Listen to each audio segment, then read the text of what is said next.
We have been joined by dignitaries from the US Embassy, and to felicitate them, I would like to invite Abhinav, the founder and CEO director at Usanas Foundation,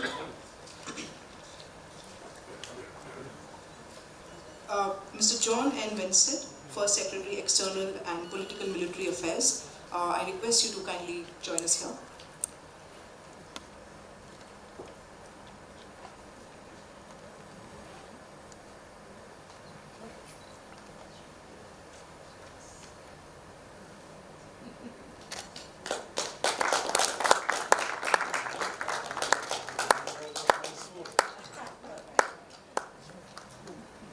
Mr. David Arulanantham of the US Embassy, Regional and Counterterrorism Coordinator and Chief of Security Unit, Political Section. Please join us.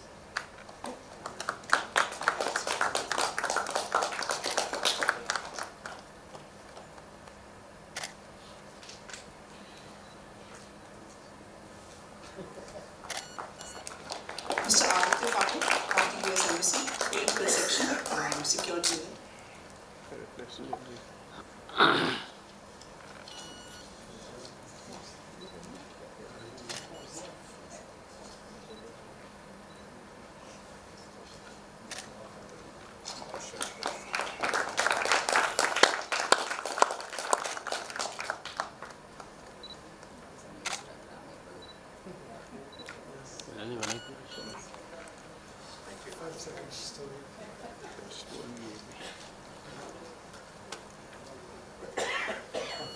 I would now like to invite Ambassador Lakshmi Puri for delivering the keynote speech, India's role in the changing world order.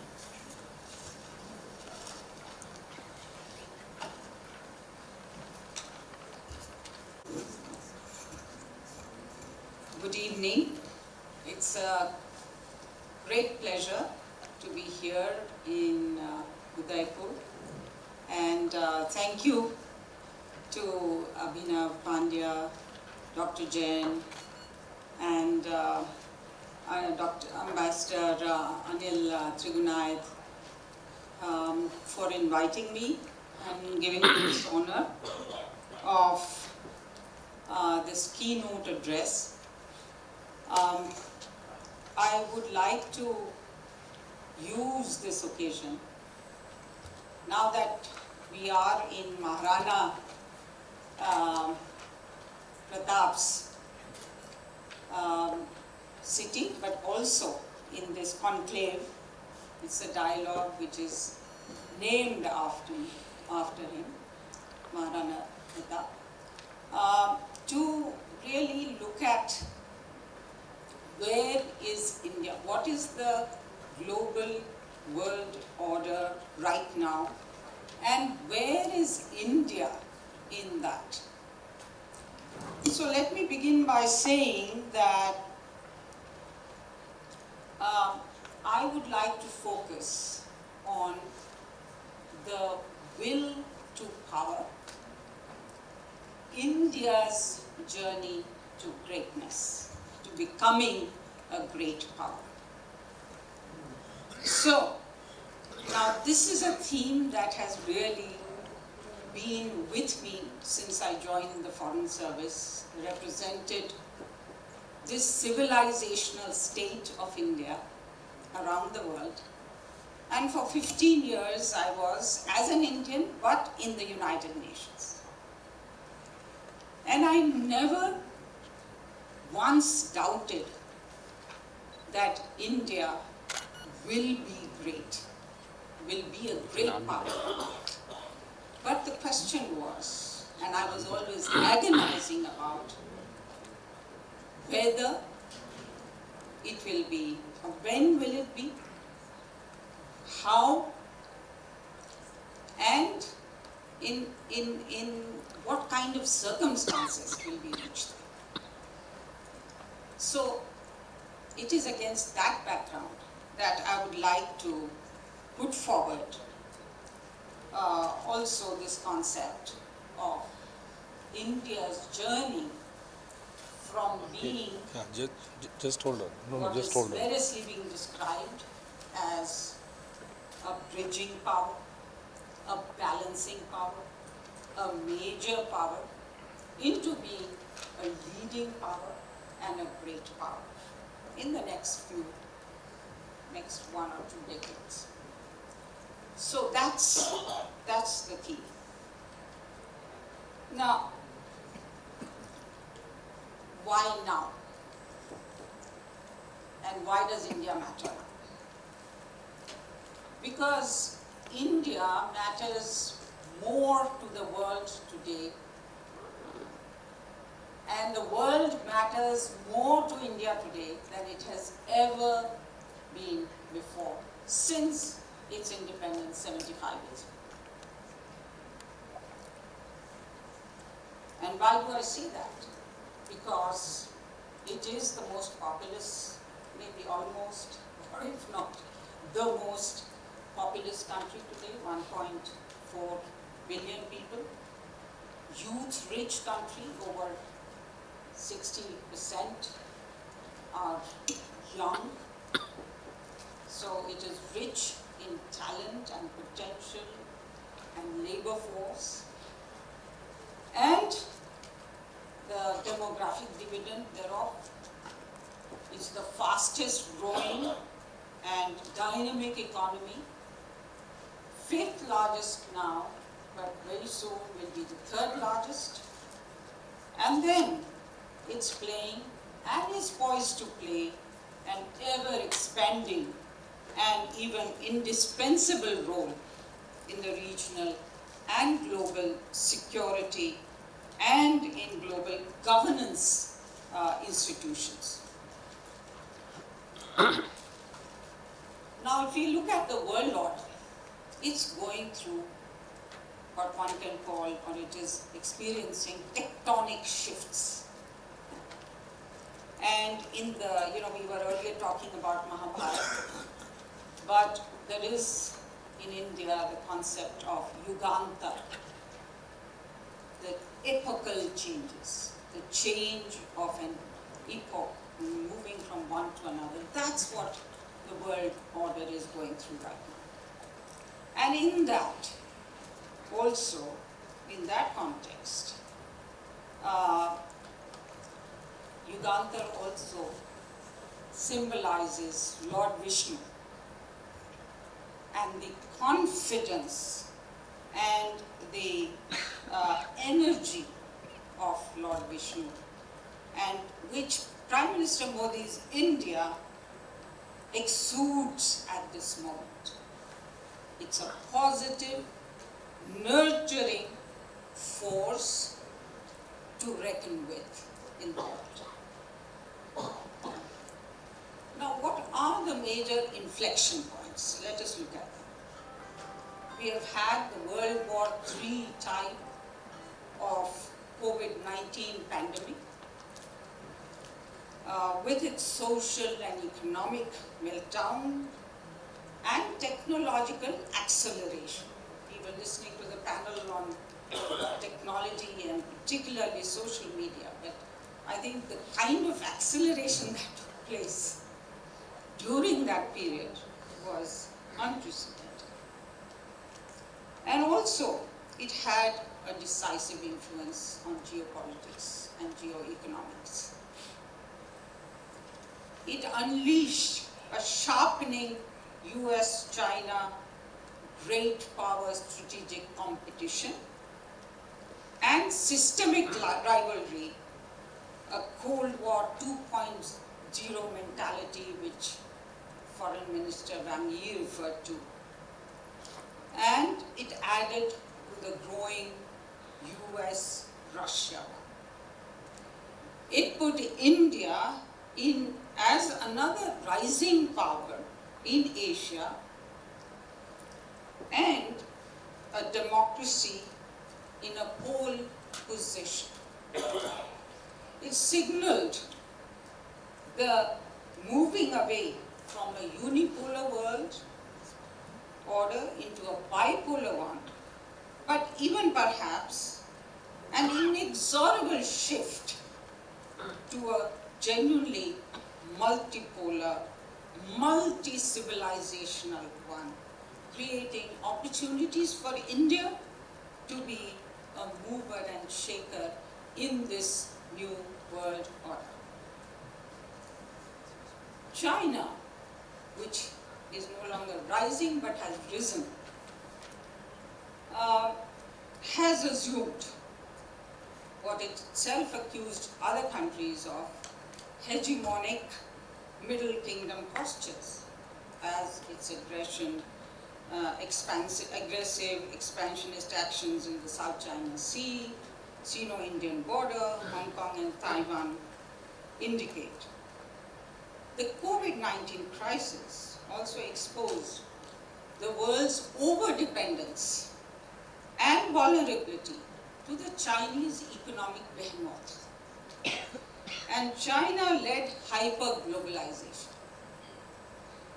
This induced Western and other countries to rethink on putting all FDI, trade, and technology eggs in the Chinese basket, and also, an opportunity for India to benefit from this so-called deglobalization and shift to what is called friendshoring now, and secure and resilient global value chains, and creating those chains, new chains. On the other hand, United States and China, one established great power and one just arrived one, emerged from the COVID-19 pandemic having taken significant damage to their prestige and power. Neither country distinguished itself or aided the international community significantly in responding. India, on the other hand, proved its mettle with its vaccine success story and effective management of what seemed an impossible task. Given the scale and scope of managing this pandemic and also sharing with the world, 96 countries were helped with vaccines during this time. China, as the ground zero country of the pandemic, was less than transparent and cooperative with the international community and institutions on the origin of the virus. We are still seeking answers there. Determination, extent of deaths, efficacy of the vaccine, and overall response. The Russia-Ukraine war shook the world order in multiple ways. The first war directly between or involving the victors of the Second World War, and that too a nuclear power. In Europe, that is a big, big change and a big disruption in the world order. And again will lead to changes in the balance of power. Russia justified it as a war of necessity, but the way EU, US, and NATO have responded to it, and Jeffrey Sachs calls it US-Russia proxy war. It seems like their war of choice is intended as a reprise of what one may call Francis Fukuyama's end of history project. All-out support to Ukraine, short of directly entering the war, is projected as the defense of the free world and securing of liberal hegemony. So given the hardening of positions in the NATO, US, West, which seems to brook no peace negotiations short of Russian surrender, including Crimea return, regime change, ICC arrest warrant for President Putin, etc. The prospects of peace negotiations seem bleak. China has put forward a peace plan. China is trying to broker a peace agreement, but one has to see how things will move on that front. But PM Modi's India, which has urged that this is not an era of war, and this has been echoed across the board in the Quad and in G20 as well, has managed to maintain certain neutrality or long-standing relationship with Russia, but while being seen by the US in particularly and the West as having tremendous moral clarity, the way the position of India has evolved. And therefore, India could play a peacemaking role should the parties be so inclined. The war has also shaken the European Union, since they will have to pick up the pieces of Ukraine's eventual absorption and reconstruction, and its attempts to decouple from energy and other raw material dependencies on Russia, even as it seeks to enhance the NATO and EU, Germany, France defense capabilities while keeping some room for maneuver vis-a-vis the United States.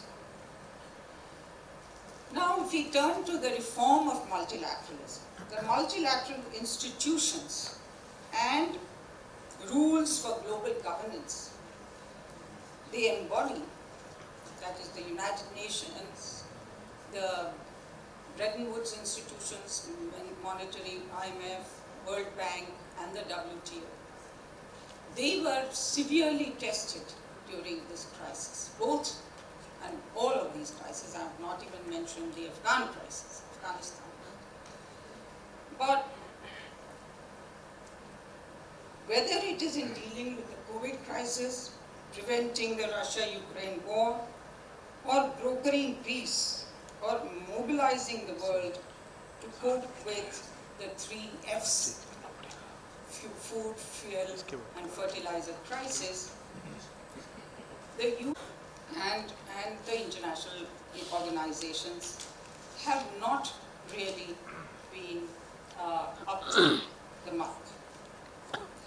And these institutions lack mandate, scale, ambition, and teeth, as the UN Secretary General himself has said, but also need reform to make them more representative of and relevant to the new power realities, with greater technical expertise and independence of action, free from great power pressures, something India has been demanding. Institutions are also being pulled in different directions, paralyzed with a division along the Cold War 2.0, P2 to P3 in the UN Security Council, as we have seen in the case of Ukraine-Russia conflict, and across the spectrum of organizations. And this is also something that the UN Secretary General has referred to. So, in this context, the significance of India, specifically for India, with its extent and potential assets to play a consequential regional and global role, this shake-up and polycrisis, I think that's the favorite word these days, overlapping and simultaneous crisis, brings some perils, sure they do, but also create new vistas of opportunity. And future gazers are indeed saying this as India's decade and maybe India's century. A Morgan Stanley report claims that the 4 global trends of deglobalization away from China, demographics of a burgeoning young India in an aging world, digitalization, Tech 4.0, as an economic and political game changer, and the decarbonization green development imperative hugely favor India. So India is also seen to be in the sweetest geopolitical spot, as one of our very good friends has put it, Kishore Mahbubani, who is otherwise a great admirer of China, but he's come out and said that India can be the 3rd pole in this global, the global order that is emerging. It would be expected to paradoxically play that role not through the traditional non-aligned and way, but by being multi-aligned through crucial multiple strategic political alliances, what are being called minilaterals and multilateral and plurilateral, and economic partnerships, and regional, sub-regional, inter-regional ones. So PM Modi has been sensing this, and he's trying to influence it, working to leverage it, and he knows that being a great power is a function of capabilities, interests, and recognition. His leadership is therefore aimed at giving India a will to power, which also must be accompanied by building the sinews of a critical mass of economic, military, nuclear, space, R&D, technological, and intellectual power. He has, and I've been listening very carefully to this previous panel, and the importance of narratives. He has enhanced and projected the attributes of its immense capital of soft power, civilizational, what is being called the Vishwaguru role, the world teacher role, culture, yoga, Ayurveda, Bollywood, TV, creative industry, media and digital capabilities, equally in a paradigmic, a dynamic shift in our strategic culture, and those of you who belong to that world would completely agree with that. He has developed and used match politics, that is hard, competitive, and assertive power complementarity.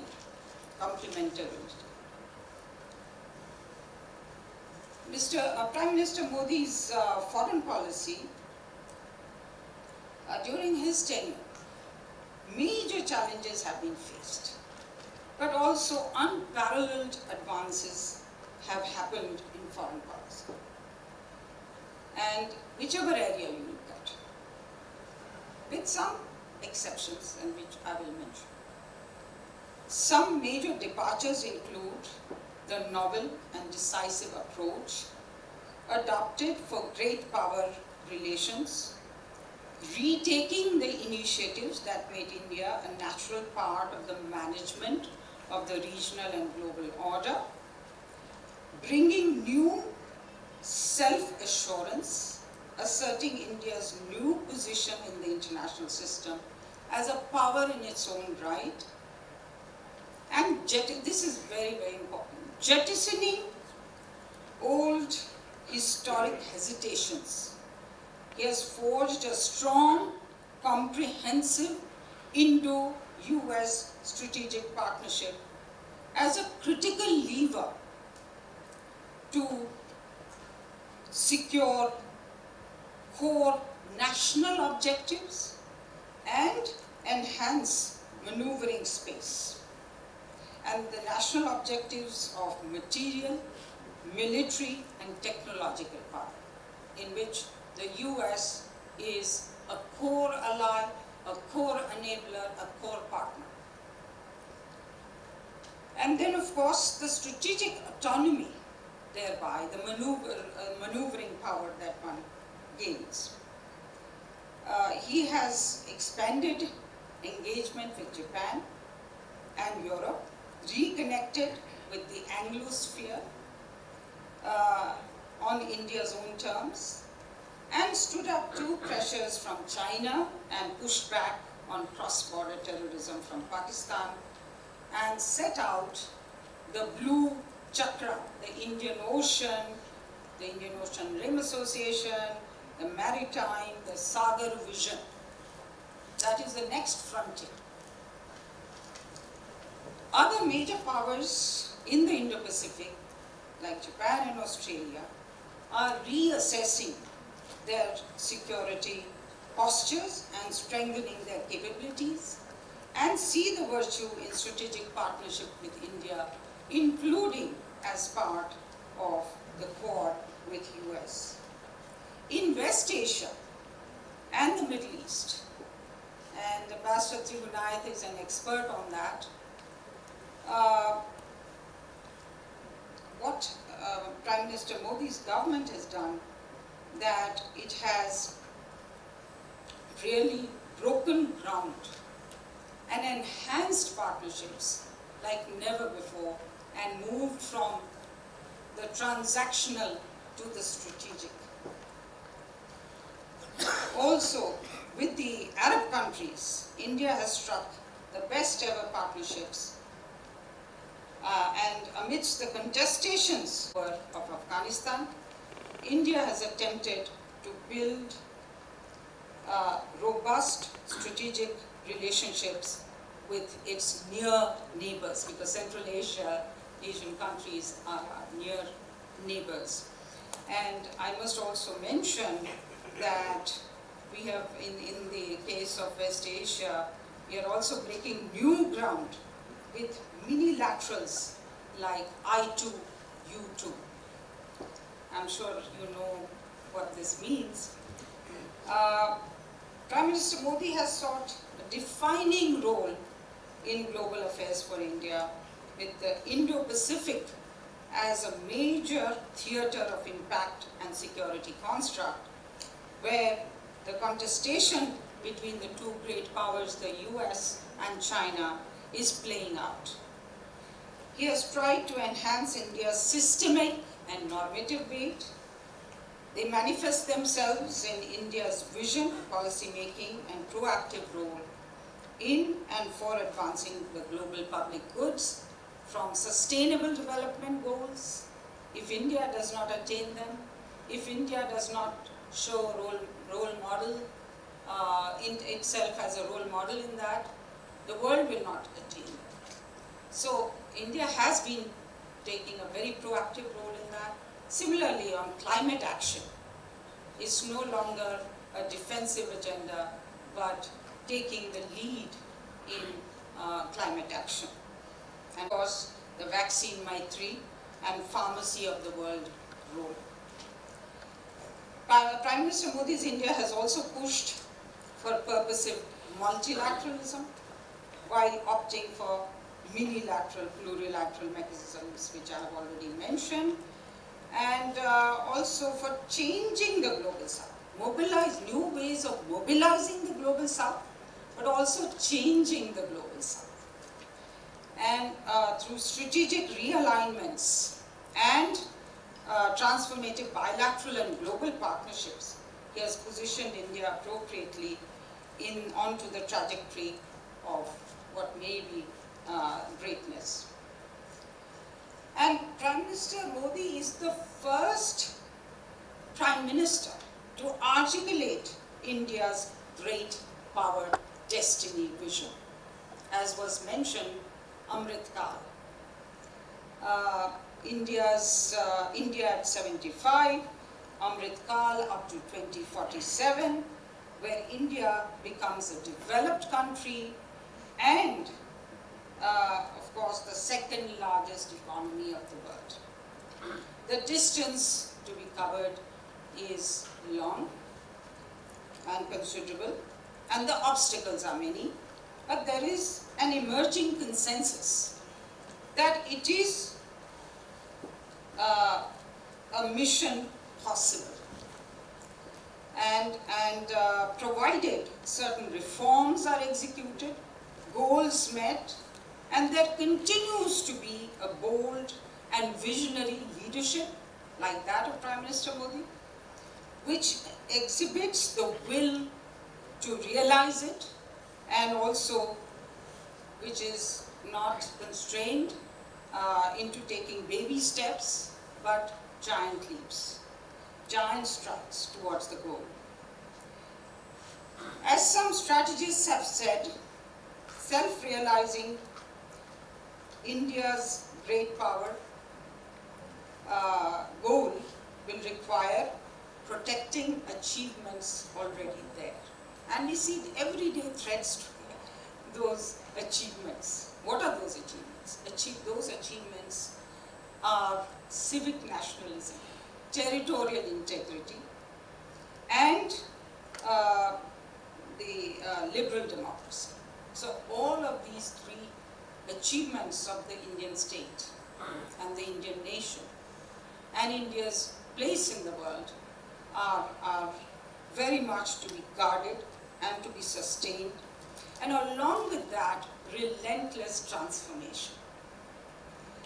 It is about grasping the big strategic picture along with the nuts and bolts, fixing the nuts and bolts of what needs to be done. And of course, on the economic side, boosting India's trend economic growth rates, agriculture, manufacturing, services, technological competitiveness, that successful, that we are still not being able to speak for and integrate South Asia, not being a decision-making table in the UN Security Council, not having controlling stakes in global institutions as major budget contributors, nor is the rupee included as a world's reserve currency. We have not yet become a dominant trading, technology and financial power, nor are we able to bear the short-term costs for long-term global influence and power. So how can we change and overcome these constraints? So these are some ideas that I leave with you to discuss here. Very, very briefly turning to military capabilities, because there are people who are much more qualified than me to speak on that. But just to give a brief picture on this, India's extent and future military capabilities must defend its 6,000 kilometers long border, land border, and 7,500 kilometers long sea border, and fight a two-front war with Pakistan and China if required, and if the situation arises, and effectively undertake counter-terrorism, anti-insurgency, internal security operations. And importantly, it must transform to sustain Prime Minister Modi's change of position from reactive deterrence. We were hearing about reactivity in another area, but Prime Minister Modi has already changed that in the realm of the military and defense strategy of reactive deterrence to proactive deterrence. And to be the sword arm of statecraft, have multi-domain capability, defend India's overseas interests, and enable it to be a strong, net, regional and global security provider and weighty military power. So that's the goal, that's the destination to be reached. Now, provided necessary political will is put in, administrative agility and Financial investment is deployed to reform and transform, restructure, re-strategize, and better coordinate all aspects of security, including nuclear, maritime, biosecurity, and this is something that I've been very much agitating about, that we need to have, like the US has and other countries have adopted biosecurity strategy, particularly after we were shaken during the COVID-19. So those strategies and cyber security, I think that is a very important aspect. We can succeed, say the experts. The centrality of jointness of the three services and political military jointness issues must be addressed, and I think many of the world's military establishments face those kind of challenges. And a military strategic and defense industrial effectiveness, successful indigenization of defense production and weapon systems, and acquisition of state-of-the-art equipment for a future-ready force are important factors as well.